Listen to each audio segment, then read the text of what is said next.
One important thing to always have in mind when you make a change in the driver, whatever change it is to save the parameters or save your changes. So when you are in card setup, for example, if you select a different card, let's say you go from PVC local to a PVC, you have to click on apply and after click on OK, and you have to do both. If you just make one, you are not sure that all the parameters will be saved for the future session. Same when you are on ZXP toolbox, when it's loaded.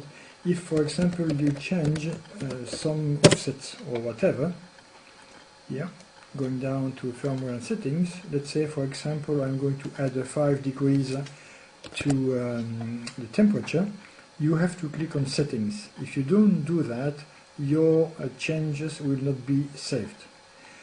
Also, one thing to have in mind on the same topic of saving parameters, when you send an image to the printer, except here if you have modified the position of this button over here, the data you sent is stored in the printer, and you can, from the OCP panel, press the print button to reprint the same image.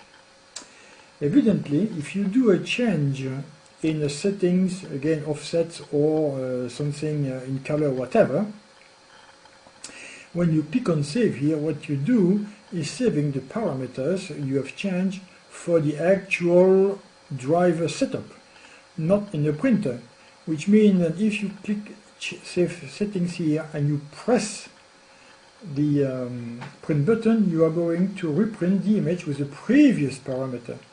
So if you make a change here, you will have, for example, to go on print sample card,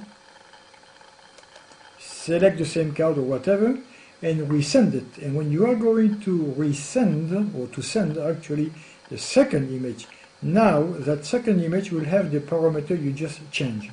If you are still not satisfied, let's say for example with the temperature or the offset, go back to firmware and setting, change again over here whatever you wish, click on save settings, and go back again to print sample cards and resend the card to be printed. So you have to send a new card every time you change settings to the printer.